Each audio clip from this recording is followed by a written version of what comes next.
Up, Rally Towel Sports family? Good evening and welcome to the show. You got Todd and Bobby with you tonight, hanging out, Early talking one. some baseball, chilling. Mr. Gottschall, it's been a minute since you and I were just on here. How's life? What's new? It's good, dude. Watched Oppenheimer Sunday. Oh, you finally watched it? Watched it. Big fan. Big fan of Oppenheimer. It, Well, so if- I guess if- did it live up to you, like the hype and your expectation? the bomb scene where they do have you watched it? Okay. I did the Barbenheimer double feature over the summer. Oh yeah. So that bomb scene was what, like 15 minutes, 20 minutes, something like that. Yeah. It was a cinematic masterpiece. Oh, it is unbelievable. All the juxtaposition, and then the whole time that it's going off, it's just his breathing. And I had goosebumps the whole time. It was insane. Goosebumps the whole time with him just. What did you that is a great scene, but I think the most well put together scene was the deposition where he was like, you could, like, they were playing out what was happening in his mind while they're having the like he's having sex with what's her face. And like they're just like, just having a conversation back and forth. So like you can see where his head's at versus what's actually happening. Like I've never seen that done in a movie. Yeah, and it was really cool. Unbelievable. Like the amount of composure that something like that takes across the board. Yeah, good call out. That's a great scene. I think probably one of the more undervalued scenes of that movie too, because I think that scene and in its entirety kind of sets up like who his character is too. Yep. Right. And then that's where he's sitting in the chair, butt ass naked, legs crossed, smoking a cigarette, and that kind of like back and forth between the two of them. And you get to see like his brain unfold as they go through it.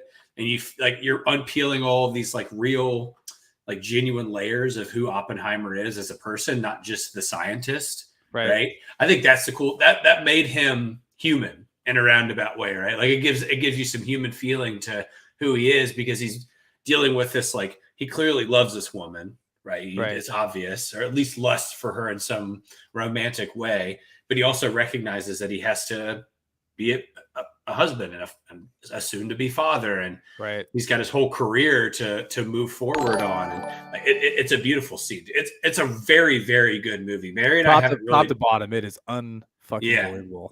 I mean, we didn't even talk when it got done. Mary and I didn't really talk about it. But we just like kind of gave each other like the mutual, like, you know, when like you watch something and you're like, whoa, shit, you just kind of give each other the look, and then like, and then that's it. That's all. That was the conversation of it. Christopher Nolan, one of the best directors of all time. Yeah, dude, it's pretty wild. I was listening to speaking of great directors, do you ever watch Stavros, the comedian? You ever watch this podcast before, Stavy Baby? No, I've never seen it. So he had Ethan Suplee on. Do you know who he is, the actor? It was I probably recognize him if I saw him. Larry Lasky, remember the Titans? And he was in My Name is Earl. Yes. So he was talking about because he was in Wolf of Wall Street. Yes, he was. And him and Leo are really good friends, and he's got to be in movies with Leo and Scorsese movies and stuff because of Leo. And Stavros asked me, he's like, what's it like being on a Scorsese set? And he was like, it's kind of unreal watching his brain unfold in front of you, because what you see on a projector or on your TV or whatever, he's like, that's an eighth of what Scorsese's actually doing. He's like, you just get to watch him like engulf himself into a film. It's very interesting. And he said the same. He's been in a Christopher Nolan movie, and he said the same thing about him too. He's like, I've worked with the best directors in Hollywood, best producers in Hollywood, and those are the two guys that he listed off by name as who he liked working with the most. Yeah, I can't say that either one of them has put out a movie that I didn't like. I don't think so. I was trying to think of that too. I kind of went down the filmography rabbit hole with Christopher Nolan, and I didn't realize how many movies that I have watched that are his. Just like probably 80% of his like filmography I've watched. And each one I'm like, oh shit. And then like do yourself a favor and do it. Like you can kind of see his evolution as a director as you get like closer and closer to that would be a crazy thing to like just like watch his movies from first like start to finish. Like, oh god, that would take a month. But it would be worth That's a great it, idea. That's a great idea though. That's a great idea. Absolutely worth it. Like you'd have to dig the first film versus the last archives. one. Yeah. You'd have to dig deep into some archives for some of them, but wild. Yeah. I'm a big fan of Oppenheimer. Thought that was that met and exceeded my expectations of what, because everything that I had read about that movie was like nobody was like, oh, it sucks. Everybody liked it. Yeah. What's up, Pop? Thanks for liking the video. Dude, like after watching it in the theater, like in the IMAX, like I almost bought tickets and drove to Indy to watch that film, like on the actual film it was supposed to be watched on. Oh, really?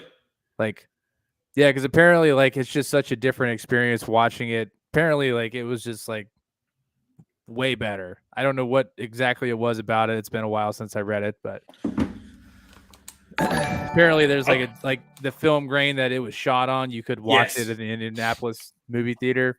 Yes, so. I'm familiar. Dude, also, if we're just going down the rabbit hole of things I've watched that I've really enjoyed, Mary and I watched that show on Netflix, Baby Reindeer.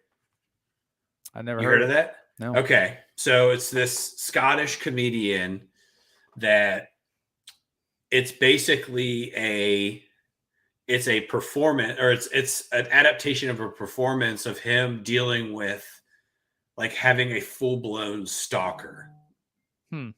Okay. And it's not like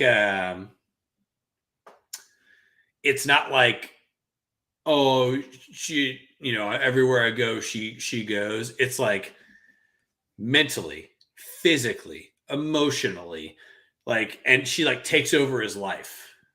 It's and like you? Kind of, except not nearly as violent. But it's another good one. I recommend it. It's like 7 or 8 episodes. And Mary and I watched all of them in 2 days. And that's including, so we stayed up very late to watch them because that's like not if there's a toddler around, they can't be around that show. There's some stuff that goes on in there. But highly recommend it. It's a nice, I recommend just binging it, because if you don't binge it, you kind of start letting things process, it'll probably overwhelm you a little bit. That's fair. It's pretty serious show. Highly recommend it though. I'm on like the 5th season of Peaky Blinders. That's what I'm watching on Netflix right now. So, dude, great show. Another great show. Excellent show. Cillian Murphy, dog. Yeah, absolute dog. Absolute dog. Well, let's talk about some fellas that are not dogs right now. We got the fucking Cincinnati Redlegs, 1-9 in their last 10. What are your thoughts, rough, dude? Well, it's hard to win games. They just got swept by the D-backs. They did. I'll say this in just general baseball terms. It's really hard to win when you don't score.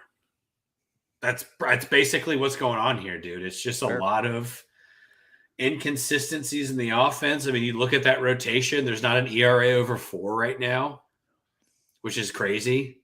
That's a wild thing. It's back-to-back sweeps. We got swept by the Orioles and the Diamondbacks. Yeah. That's brutal. It's rough, dude. Collectively, you look at baseball as a whole right now, which I think is really interesting. Total batting average is below 240 across the league. I think that's something to just kind of like think about. How much of that do you think has an impact on the strike zone? Because very clearly the strike zone has gotten a hell of a lot wider. You've got guys taking pitches that are balls that are being called strikes. You've got catchers that are getting better and better at framing pitches. Sure. What's the give here? So here's an interesting factoid on that. I'm glad you brought that up, because I think there is something to that. What if I told you that umpires are actually more accurate than they've ever been this year in terms of percentage of correct balls and strikes called? It's the highest it's been in the last like 8 years. The problem is, hold on, I'm getting there. Okay. So the problem with that is that that's one part of the statistic. The second part of that is that they are missing called strikes by a greater amount than they ever have, right? So while the game is being called more accurately as a whole, the amount of pitches that are missed out of the zone that are called strikes is the inches off the plate, right? That's kind of what I'm talking about here. It's not in terms of like, he was 97% accurate, 95% accurate. It's the league average. It's above what it's been the last few years. It's that called third strikes or called strikes in general are sometimes like up to 17 inches off the plate. And that's unacceptable. That's just unacceptable. There's not anywhere. If you are a builder of a home, right, and you are 17 inches off putting the foundation level of a home, and someone gets into that home, you will be sued, right? Like you will never be a builder ever again. You'll lose all of your business. Lose all your licensing. Why are we not at a point in baseball where when a very clearly poorly game, let's say, I don't know, Angel Hernandez calls another shit game, right? Where he misses 17 pitches, it's greater than 5 inches off the zone that are called strikes. Why is he not being suspended for performance? Or why is he not being fined for performance? Or why is he not having an interview after a game and saying, hey, Angel, you were 92% accurate tonight. Your average percentage or average inches off plate called strikes was about 6.5 inches. That's a baseball and a quarter.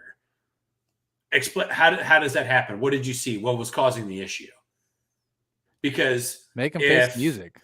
Well, if Hunter Green has a dog shit game, they put him on the fucking podium and they say, hey Hunter, why'd you have such a bad game? Yeah, why'd you have such a hard time finding the strike zone? I think that there has to be a point in time, and this is me as a frustrated baseball fan, watching games being honestly being.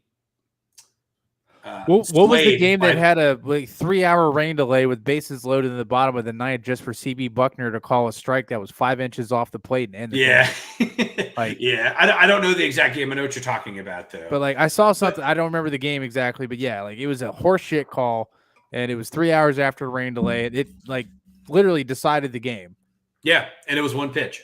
Right? Or it was So I think, or one at bat rather, but I think my problem is that baseball is taking steps to get rid of home plate umpires, and it doesn't seem like, and maybe it's just the strength of the umpires union that's doing this. It just doesn't seem like that they're doing anything to there's no in a social facing position. It seems that there's very little accountability held to these guys because they still get to call games behind the plate, right? It would be different if they said, hey, Angel Hernandez isn't going to be a home plate umpire anymore, right? And some of these guys are crew chiefs. That's the part that really scares me, is that there's crew chiefs that are this bad. And baseball's not going, if they can't call a game behind the plate, how effective are they as a leader for the rest of this group? Or what is the buy-in from this group to this guy if he's ineffective as a home plate umpire? Because, it's your captain, right? It's the same thing. Like if you have a shit quarterback, you're probably not behind that guy, right? You're not going to roll him out week after week and expect him to lead. Right. So I don't know, man. I'm super frustrated with the idea that, and shit, let's fucking talk about the last two Pacers games. Holy shit. I mean, 2 games decided by poor officiating. Now, there will be people that say, well, the Pacers let the Knicks back into both games, and it got really close, and they overturned a double dribble last night. When? How? When is that ever a thing that gets overturned? I've never seen something like that. It's bizarre, dude. And I don't know. And I think basketball will do a better job than baseball will at getting on it because I don't know if you saw the Pacers submitted 78 calls made during the game for official review from the first 2 games, 49 of them from last night. And I don't know if you watched the game or not. I did not. It was horrible, dude. I mean, obviously I have some bias in here, right? I'm a Pacers fan. I would like to see them win regardless. But if this happens in Indianapolis, and there's poor officiating against the Pacers, I'm genuinely concerned things will get out of hand inside the arena. Like shit will get thrown on the floor. Pacers fans are serious when it comes to playoff time, dude. Especially against the Knicks. That's a serious rivalry. Yeah, it goes all the way back to the 80s and 90s. So yeah, and things will happen if it keeps happening like this. I'm serious, dude. That's my fear is that if something happens and they go, "Oh, the fans got out of control," like I wouldn't be shocked. I wouldn't be in the least bit surprised. I'm not, dude. I'm just saying. Ron Artest climbing up into the fans. Fuck, I hope it's not that bad. But I mean, I could foresee a drunk fan in the stands being pissed and throwing a beer on the floor at a referee. Yeah, that's not out of the realm of possibility. Who was the dude that threw a towel on the floor in the middle of the playoff? Jamal Murray. Yeah, he should be suspended for the rest of the playoffs for that. Well, he is suspended for tonight or for at least this game. No, I mean, like he literally should have got suspended for the entirety of the playoffs. Like he literally could have cost Karl Anthony Towns the rest of the playoffs. Yeah, by throwing it the way that we'll find out tomorrow. I don't think they ever made I don't think they've made an official decision. That is such a Bush League move. Like that's terrible. But yeah, back to the baseball thing. I had a question for you. I heard a really interesting proposition for umpires, and I honestly loved it. It basically was like how they do in Europe with football over there, like relegation. Like umpires who are bad get relegated to the minors, and then umpires who are good in the minors get relegated north to the professionals. Yeah. Like, why wouldn't that work with an umpire union? You suck. You're going here. He's great. He's coming here. Like, there's nothing like that still works with a union.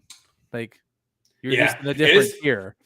It's perplexing, dude. I think there's, I mean, just similarly to how, as football fans, we called for full-time officials in the NFL. I mean, this is two leagues where there are full-time officials, and it's bad. So, and the thing that makes it just drastically worse is that I can take 10 8-second clips from that game last night, and I can slow them down, and I can show the whole world why they're wrong. Right? I can show everybody where they fucked up, why they fucked up, how bad it is, and just the slow burn to that, dude. It just amasses over time. I get concerned for these guys' safety eventually. If things just keep getting worse and worse. I do. I fear for them personally because, I mean, sports fans are some of them are not mentally safe enough to be able to separate, being an Ohio State fan versus being just a human being that watches football, right? Or a Kentucky basketball fan or just a basketball fan. Like, seriously, I mean, those fans are so serious about his comment. Yeah. It's like just put fucking shot collars on them. Yeah. We're training them not to jump over the fence at that point, right? Don't hump his leg. Don't call that double dribble. I don't know. We should let you have total command of the buzzer, Pops.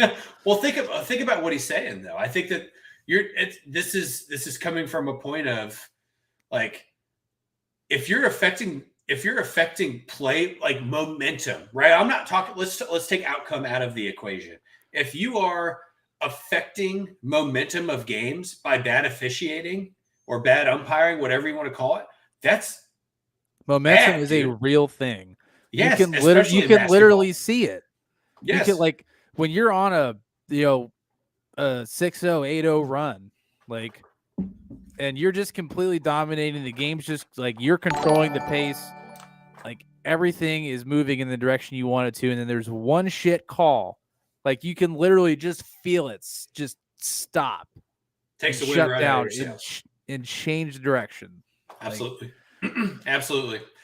It's a travesty, dude. I'm fearful for what the outcome is going to be of this, or lack thereof. Do they play tonight, Knicks Pacers? No, they won't play until Saturday. Okay. Tonight, I believe right now the Celtics are playing. So it'll be Celtics and Cavs, and then we'll have Minnesota or the Mavericks and the Thunder playing tonight. Boy, the Thunder. Mitchell's playing some fucking basketball. He is. It just And the sucks Thunder 'cause- look amazing. yeah, dude, Shea Gilgeous-Alexander is low key like a top 10 player in the NBA. Absolutely. Very, And- very talented. And I mean, Chet in his unofficial rookie year, like Very talented. They have a Very good roster, talented. dude. I was talking with a coworker of mine, and we were talking about like what takes OKC to a championship team. The consensus that he and I kind of came down on was they are missing a veteran, like a true legitimate like winning veteran who can impact the game. Because when it comes to the playoffs, youth will come back and bite you in the ass, right? Like, obviously Anthony Edwards is young, right? But if they play Minnesota and they got to go up against all the vets that Minnesota has on that roster with Conley and Gobert and Cat and a couple, their bench is pretty deep. Like OKC will struggle with a veteran team on the floor versus just trying to run them to death because Minnesota will figure out a way to slow them down. And it's crazy that we think guys like Cat are veterans and they're not even 30. Like, yeah, but he's been in the league for almost a decade now, dude. It's crazy. Yeah, he came in so young. But Conley's a great piece of that team. He's one of the most underrated pieces in the playoffs right now. Like Mike Conley. I believe that he is the last true point guard in the NBA. Oh, I'm sorry. Him and Chris Paul are the last true point guards in the NBA. Absolutely. Facilitators, they can score when they need to. Yeah. Not maybe Drew Holiday. Maybe Drew Holiday. I don't know. He's more of a he likes to score though. I think he's just understood that in order for him to get 18, he has to let Jason Tatum and Jaylen Brown have 25 and 30. But when he was on the Bucks before he got traded, he was also scoring 30 a night with Giannis. Like he wasn't afraid. It's not that they can't score. It's that they understand the role. Yeah, right. They understand the role. And I think that's the part that like I get pissed off with Tyrese Halliburton about because I don't want him to be a point guard. I want him to score because he can and he can do it in droves and he stops at both games. In the first half, he comes out and just fucking ripping, get into the basket, shoot like spot up shooting, like doing everything he's supposed to do as the best player on the Pacers. And both games in the second half, he tries to get cute, gets to the basket, dishes it out. And there's not really the consistency of someone to dish it out to an Indiana is not quite there yet. Right. And I would just love for him to force more fouls and for them the fouls to also be called because he did get, he got clobbered in the air last night 2 times and it was a no foul, but Miles Turner, I don't know, stepped in front of Jalen Brunson and Jalen Brunson threw his body back, a foot and they were contemplating whether it was a flagrant or not. So I don't know. Right. I don't know what fouls are. I don't know what fouls are. Here's the thing: like when Shaq and Charles Barkley are talking about officiating after a game, that means something. If these guys are calling out poor officiating, and that's the wrap up after somebody wins, that's a problem. That's a real legitimate problem. Because these are guys that played in an era where they never got Barkley. They never got a destroyer, and Shaq got.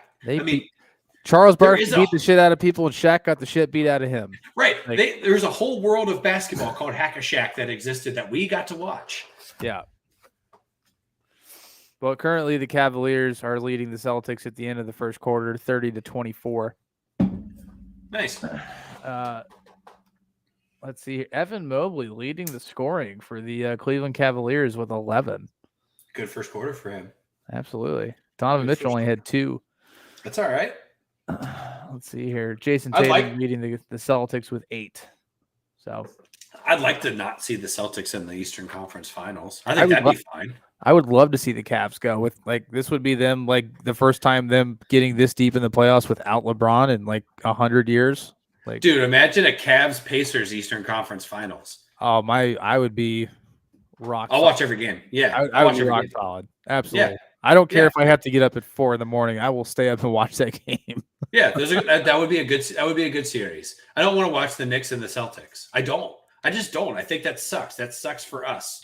But look, Rally Towel Sports as a whole, that fucking sucks. Right? Terrible. Those are the 2 closest teams in the vicinity to our living quarters, and we would have to be stuck with a Knicks Celtics bullshit. Granted, Jalen Brunson has been playing some incredible basketball.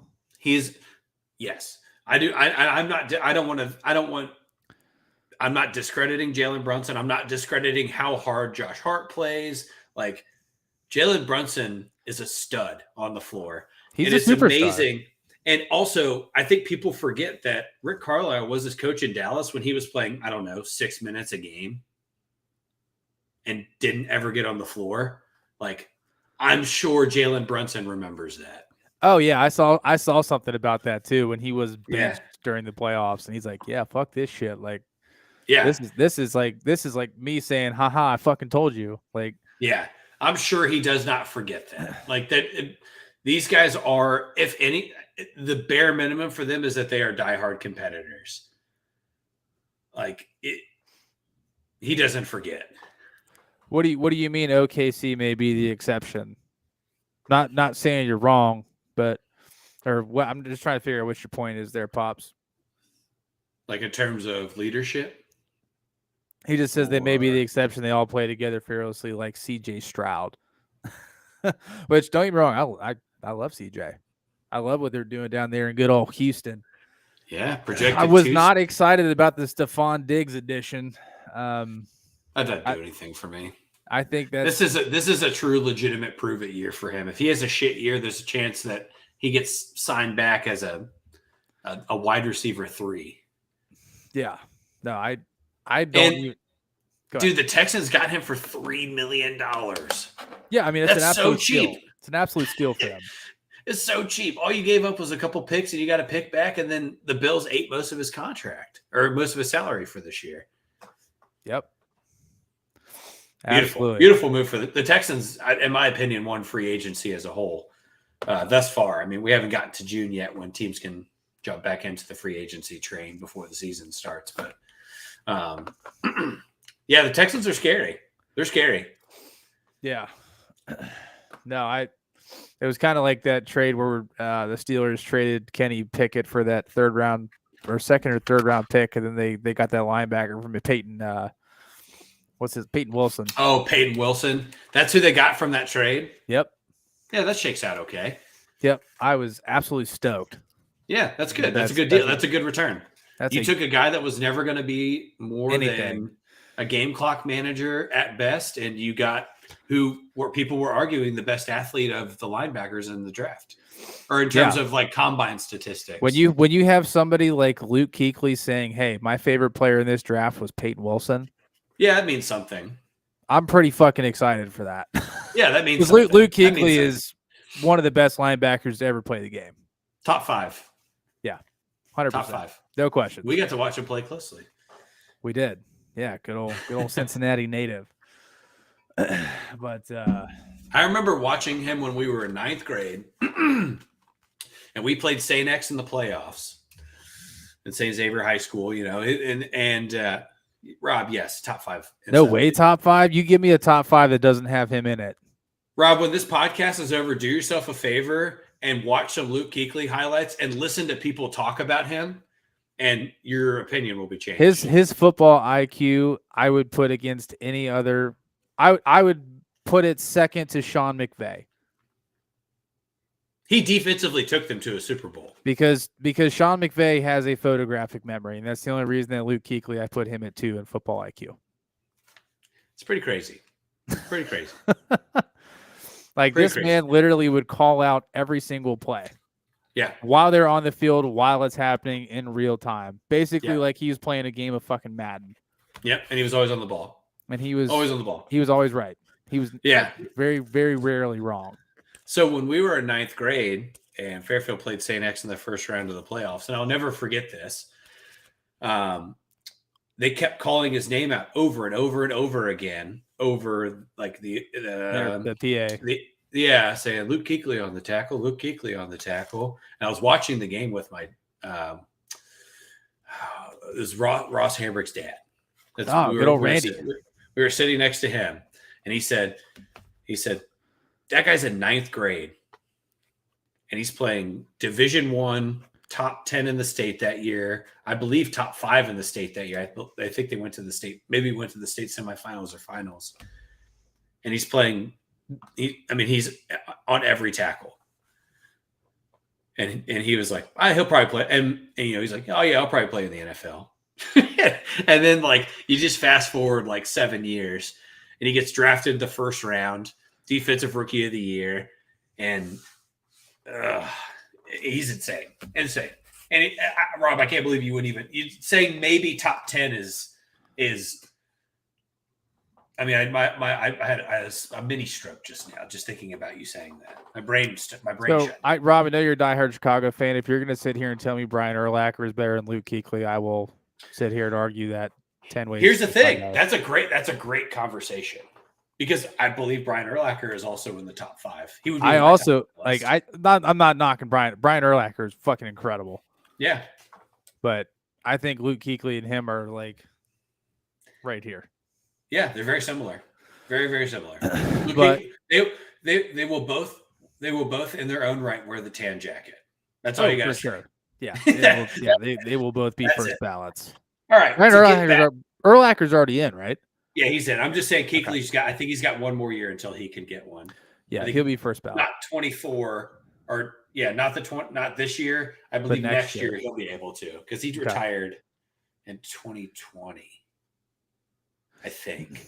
I don't know if he made it through the COVID year or not. He might have 2 more years then.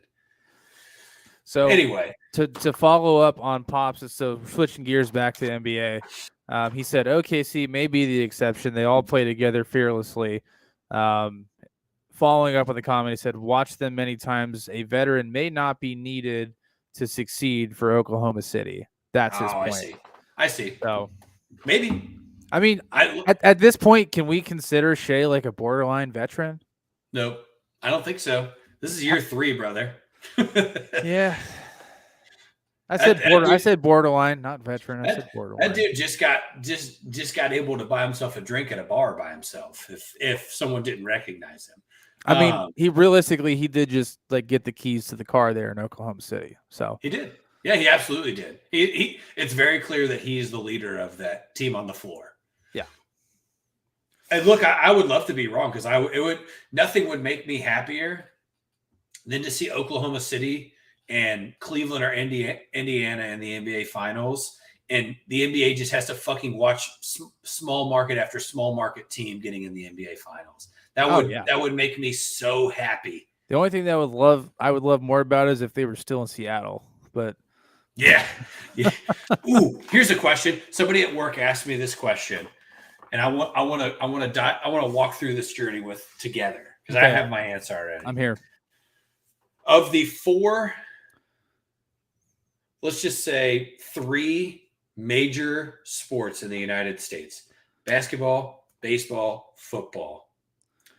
What is your all-time favorite default jersey? Home, not a City Connect, not an alternate, not a throwback. Right now, what is strictly your baseball, basketball, football? Yeah. I'm not enough of a hockey guy to get into the nitty-gritties of the hockey, but yeah, I will say that is definitely not in my repertoire for sure. Fuck, that's a great question. Great question. Oh, man, I'm gonna need a fiber on that. I gotta think. Well, I'll tell you mine. Yes, please. So mine, it didn't take me. It probably took me 30 seconds, because I've just always been a fan of it, and it hasn't changed a lot. Is the Mariners home jersey? I love it, and his favorite. Okay, hold on. It can't be your favorite team either, because there's a bias in there, right? Sure. Like you can't. He said Giants home uniforms, and I started thinking about that. And you think about the Giants home uniforms. Are we talking like throughout the years? Like this is a collection, or just a single? Oh, today's jersey. Yes. We're not talking throwbacks. We're talking today's jerseys. No, we can go through the throwback conversation if you want to, but we're talking about if the Giants and the Dodgers play each other, the Giants cream, the Dodgers gray. Like, which one of those do you prefer? Right, and go across all sports. Yeah, the Giants for sure. I mean, the Dodgers is just boring. No, I mean, and as a whole, you got to pick one. Oh, it's a hard question. It's a great question, though.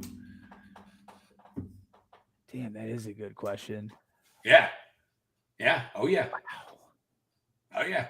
Honestly, I would probably have to go with the Houston Oilers powder blues. So that's your historical jersey. That's my historical jerseys, the powder blue What Houston about Oilers. like today? Uh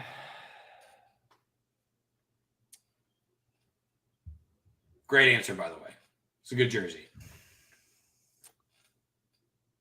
damn. All right. Well, while you're thinking about it, Yes, please. I've had time to consider this because Okay. I didn't. I was afraid that I was going to be wrong about my answer, and there is no right or wrong answer here, No, right? it's all strictly opinion. So my all-time favorite baseball jersey, non-Reds, right? Because my for forever, and it's very simple. My favorite is the Reds alternate red home uniform they wear on Sunday afternoons or like day game. Yeah, it's great. It's my favorite jersey of all time. My favorite baseball jersey of all time is the inaugural year white Tampa Bay Devil Ray jersey. I don't think that there's a better with like the rainbow Devil Ray. I don't think that there is something that encompasses the 90s more than their home uniform that year.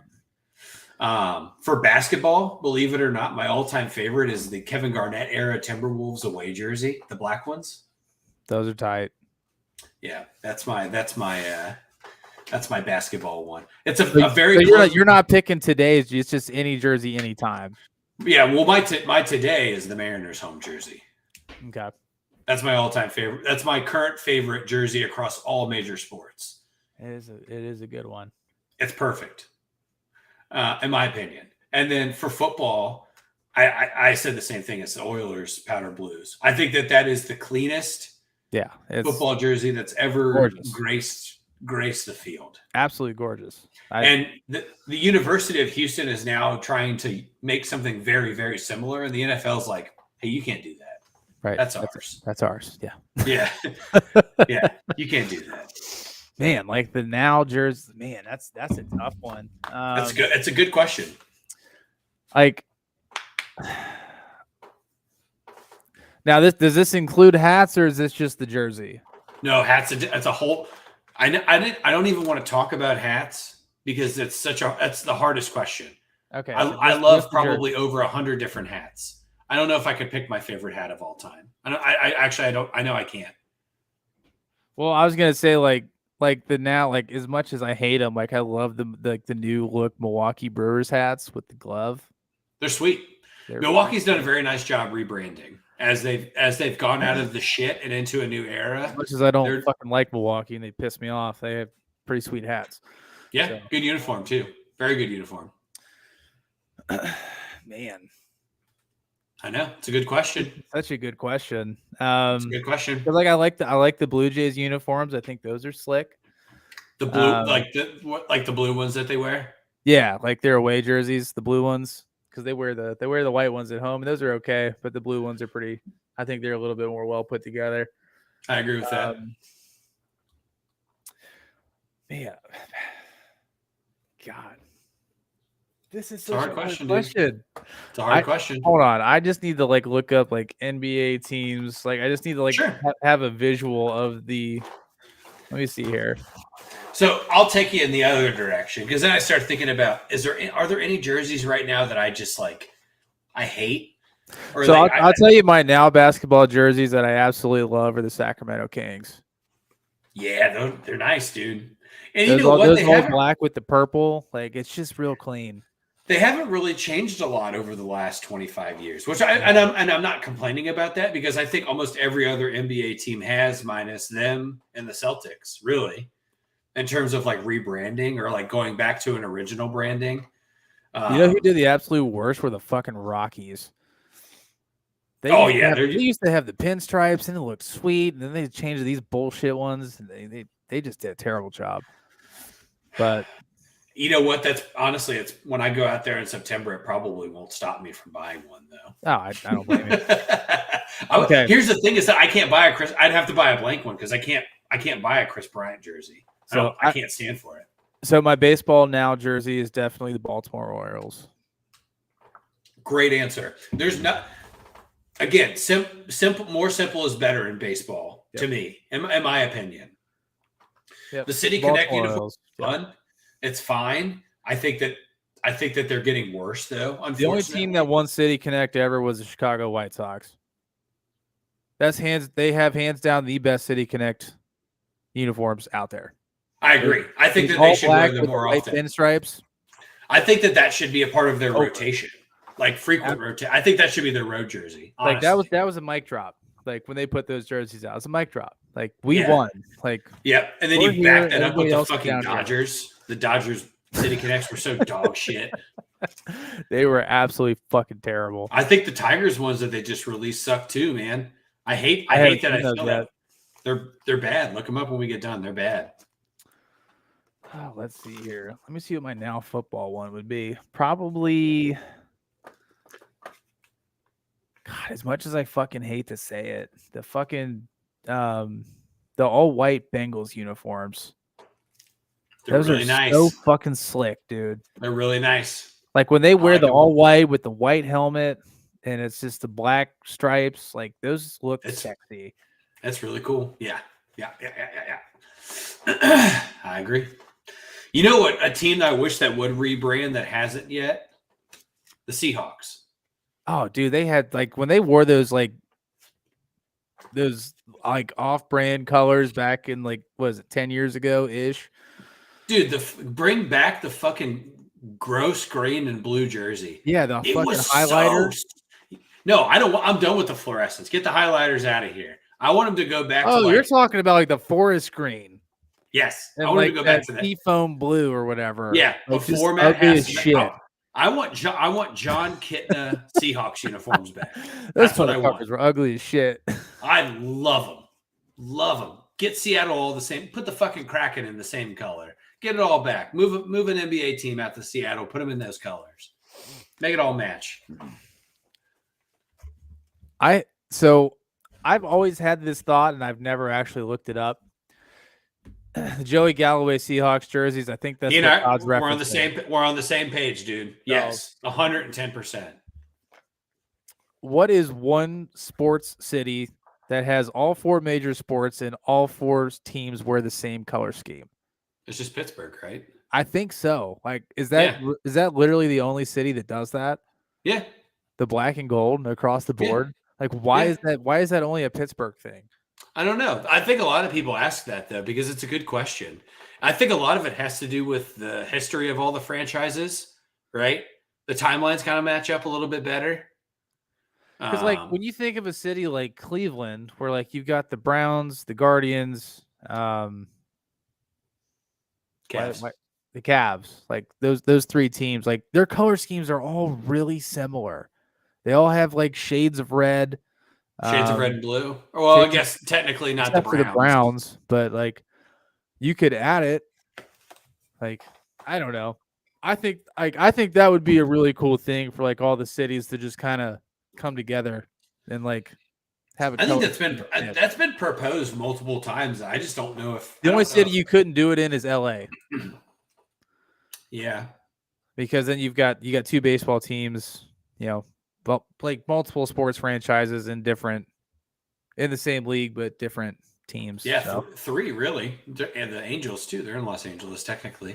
Yeah, 2 football teams. One rents a stadium, one owns it. Yeah, you got like Philly and Dallas and I don't know, Minnesota, like the Twins and Vikings and all that. So. It would be cool to see Minnesota to me is a good example of a city where like I think they could pull it off. Right. Because like the Twins are like that red and blue, and then you've got like the purple and gold. Like you could figure out a way to mesh all that. I think so. That would be sweet. I think that would be sweet to see that. You want to talk about some sweet City Connect uniforms is taking your football team and incorporating their colors into your baseball uniforms. I know Nike hasn't done that either. It's kind of odd. How dope would that be? I know. A little crossover. It's literally called City Connect. Connect with your city. Connect with the other sports franchise in your city. I agree. I think you're onto something here. See, I'm an idea man. That's all I am. I got a bucket full of ideas and no solutions. I got a bucket full of ideas and nobody to listen to them. It's true. Charlie coming in Pennies. here saying Yeah, Yankee but- pinstripes, classic. I don't know if anybody could ever argue that that's like. Not I a would never classic. disagree. If you like the Yankee uniforms, there's nothing wrong with that. You don't have to like the Yankees, but I'll always respect the pinstripes. Yeah, pinstripes are a classic look. Oh, Why Pop's is- coming with a good one. The Karl Malone, John Stockton, Mountain Peak, Utah Jazz jerseys. Good one. I like when they bring those back. They just brought those back too for the Jazz. Yeah, those are tight. Yeah. The Yeah. Allen Iverson 76ers jersey, that was a classic growing up. Yep. Just the fucking super wide sleeveless sleeves. Yep. Yeah. Oh yeah, dude. Shorts down to your ankles. Yeah. Hell yeah. Yeah. That dude from St. Bonaventure, that guy will never live that down. That is an infamy. Yep, that little gold trim pop. Yeah, dude. And AI used to incorporate that into his shoes, and they were fucking sweet. Yes. All of those, dude. Like the honeycombs and the answer and the question line. Like he did such when he was thinking about like when he had the right people in his corner and he was making those decisions. I bet he was making hand over fist dollars, dude. The fucking honeycomb, all those honeycombs, they were so cool. And then he released all those different, like the different years of the questions, and they were all fucking cool. Like I had a pair of black and red ones actually, and I love those things, and I wore them until a hole was in the bottom of them. Absolutely, as you should have. Yeah. See the jersey thing, like jersey thing takes you down some really cool rabbit holes because then you start thinking about like all the different eras of uniforms that just like obviously like speaking for myself, you and Rob, like all the different eras of uniforms we've been through across all the major sports. I mean, basketball, like the vests in baseball. What an era! Well, think about that. Dude. Speaking of that, my nephew, his baseball team wore vests when I went and watched them play. Did they really? And I was like, and I looked at my brother-in-law and I was like, why the fuck are they wearing vests? This isn't 2003. Like, we're way removed from the vest. Way removed from the vest. There's not too many teams left that I could have put a vest on and be like, yeah, I'm okay with it. I remember when I was 12 and our team had vests. Every baseball team had vests. It was the cheapest option because you would have one vest, and then you have the two. Well, you'd have an away vest and a home vest, right? And then you could wear whatever you wanted underneath. Yeah, or you had the team shirt you wore underneath, and if it was real hot, you just get to wear the t-shirt. Yeah. Right, but we were 12. That's practical. Man, those were the days. These are kids in high school. Put them in nice uniforms. Right. Put them in nice uniforms. And they sucked. That's the worst part was like I was mad because they sucked. Doesn't matter how good you look if you're dog shit. Like doesn't matter. Yeah, but dude, I mean, it was screen print. Like, it was just so garbage. They were screen print. They weren't even stitched. Like, oh, that's terrible. It was terrible. Rob, the old Hornets jerseys, they brought those. I mean, I think the Hornets kind of wear those again now. Shout out the Muggsy Bogues drop there. I appreciate that. If you would have said Stacey Augmon, I probably would have had to go upstairs and change my shorts. I wouldn't have known how to handle that. That's a great. I mean, again, quintessential 90s, right? Those jerseys solidify of like when we started watching sports, right? Same thing with the Seahawks. That's how I'll always think of the Seahawks in those uniforms. Same thing with the Reds. Like I'll always think of the Reds first and the red and white pinstripes, and then go into the vests with the red or the black undershirts. Pacers too. I'll always think of the Pacers and the pinstripes. Anything else to me is not a good uniform for Indiana. I pulled up Joey Galloway with the old Seahawks uniform, and like they had the Seahawk logo on the sleeve. Okay, Dude, the white ones were clean. The white ones kind of look like Cowboys uniforms, though. You think? Is it because of the silver that's on the sleeves and the helmet? Yeah, that's fair. And maybe that's why like my initial gut reaction was no. Yeah, it's like don't be the Cowboys, be the Seahawks. Yeah, but those blue ones, dude. The blue ones are nice. Oh, The blue ones with the silver helmet and pants on board. That's what The white Rob just said ones too. with the silver helmets and the silver pants. No, thank you. Yeah, Rob just said the silver pants it's absolutely right, and they were just fucking terrible. With the blue and green like stripes on the sides. They were so bad. Honestly, though, the like Sean Alexander, Matt Hasselbeck era, where they kind of went to the darker blue, I'm also okay with that. I just don't like the fluorescent being in professional sports. I don't know, man. I can dig on the old highlighter. I see. I'm not there. And maybe it's just because I'm 33, but my brain's up. A 75-year-old man. Maybe. And I'm just like, that's too flashy. It's too flashy. I don't know. I always thought it was like because it was different. Like sure.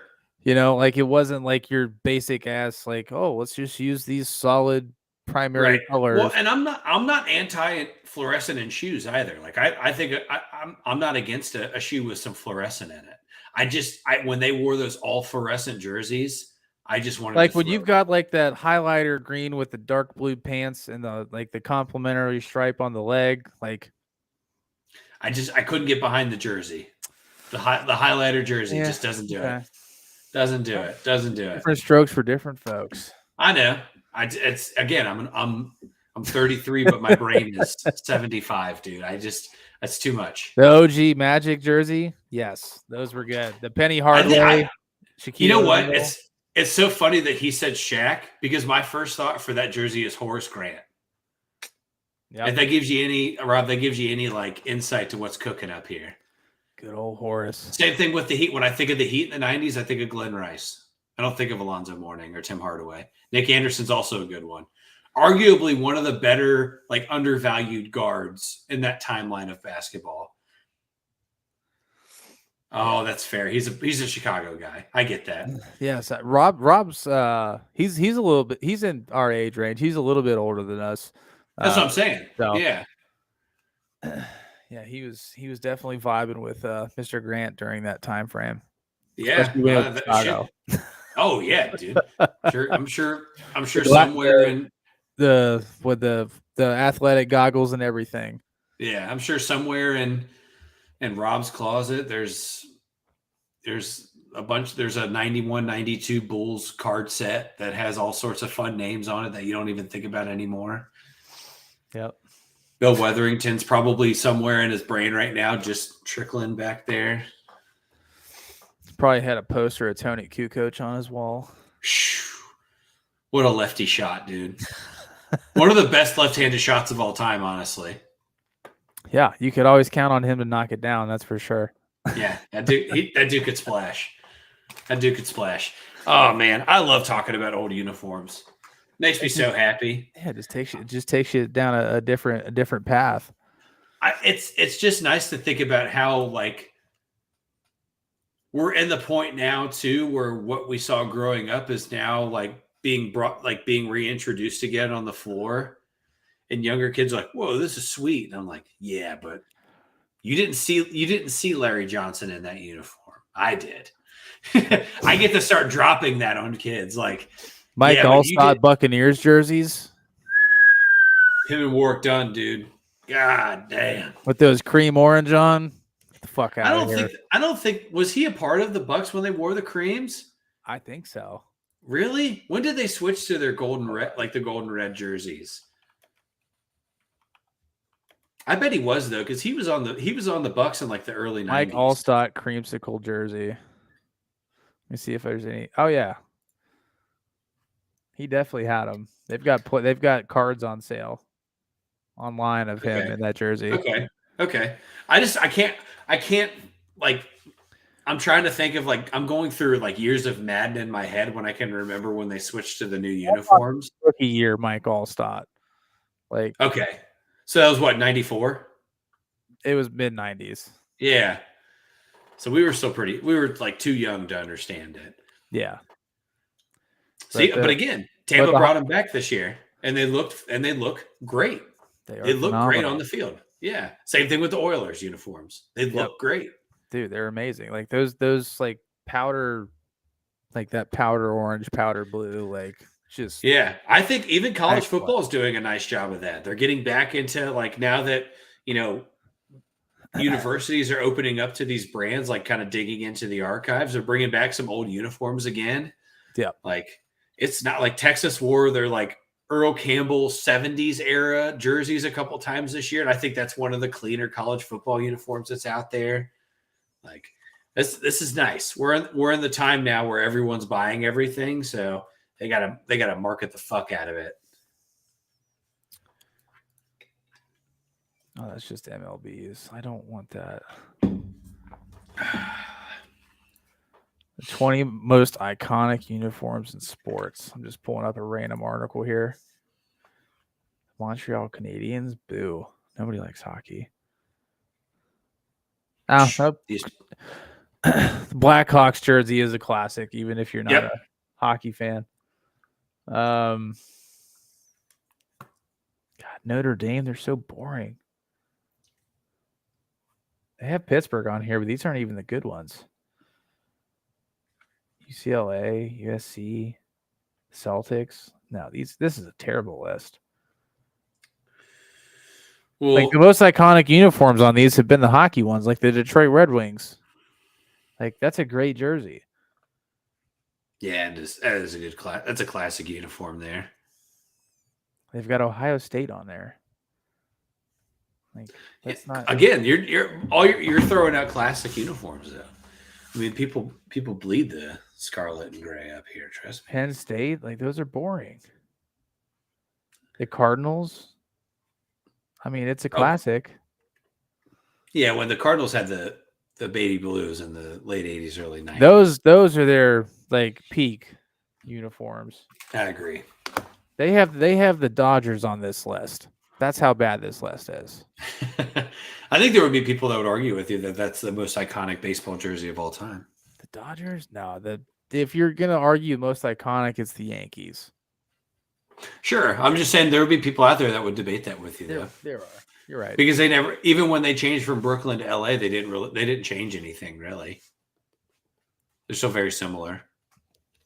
That's a fair point. Yeah. Same with the Giants. The Giants changed very little when they moved from New York to San Francisco. True. I think even the script on the hat's almost identical. It's not necessarily as old Englishy as it used to be, but